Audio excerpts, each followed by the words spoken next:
chambers and to see this and that. But we ask, where is the Holocaust Museum for what happened to people here in this country?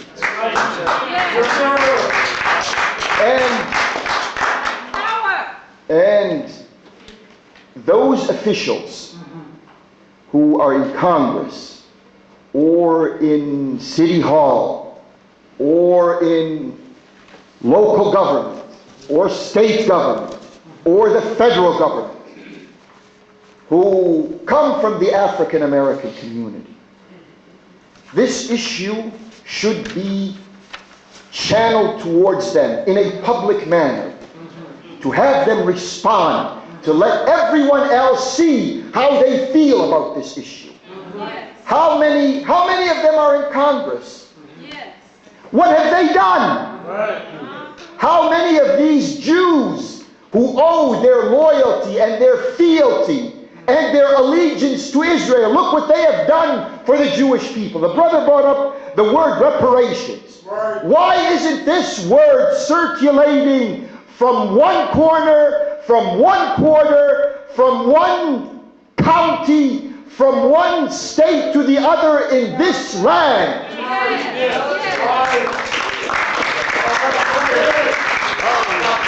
What are the double standards? Why are there certain people who owe the Jews and the Zionists and the Israelis, but other people who are in the same position are not owed a penny? Why is that? Why is a double standard? Let them tell us. Come out. Speak to us. Yeah, you officials, you Uncle Toms. Speak to us. Tell us, why is this the case? What are you doing there?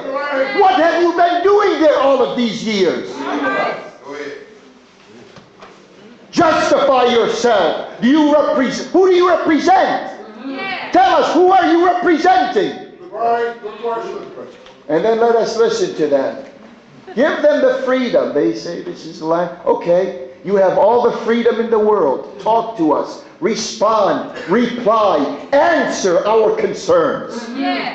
But of course, they'll get away with this. Why? Because they've secured the same internal front. Where are the churches in this country? Good question. Most of the African Americans here go to churches, very religious people. It's part of the nature. You want to go to church on Sunday, right? You go to those churches. What do they tell you? Who's your Savior? Who's your God? Certainly looks like someone comes out of Europe somewhere. And so how are you going to put your God responsible for slavery? Or the image of your God responsible for slavery? Tell the truth. They've secured that front too. So they've secured the Islamic front in this country. Check it out. Via Saudi Arabia. And they've secured the African American front in this country via these false preachers. And we are left here on our own. And what do they want to do among us who are left to face them all united? They want to divide us. Look, you are this type of Muslim and you're that type of Muslim. You come from this country and they come from that country. You are from the suburbs, but you're from the slum. They throw in all of these issues, and then we are left scratching our heads, trying to kill the roaches in our kitchens. Instead of killing the big roach in the White House, we have to kill the smaller ones in the crevices of our dilapidating buildings.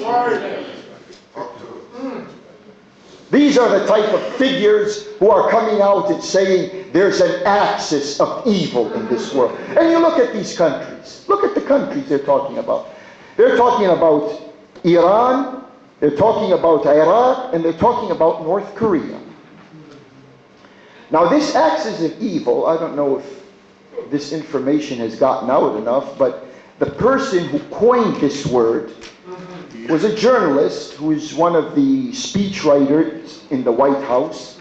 And his wife got on the internet. She made the big mistake of bragging that her husband was actually the person who coined this word for the president that has become a worldwide cliche, a worldwide famous conjugation of words. And then when this leaked out, the president, this guy in the White House, turned to him and said, well, your wife cost you your job. You can't be here anymore. And a look at this person's name and his wife's job and the background in all of this gives reason to believe that he strongly belongs in the camp of the Zionist, Israeli, Jewish interest. He's gone, he planted that word, he poisoned the minds of only Allah knows how many people out there with this word, and they're trying now to whip up this hysteria in preparation for larger military offenses and tragedies that will befall. They're killing every month. This goes unnoticed. No one speaks about this, barely. I mean, we do probably in our limited gatherings, but as far as the larger public opinion out there, no one is bringing up the issue that U.S.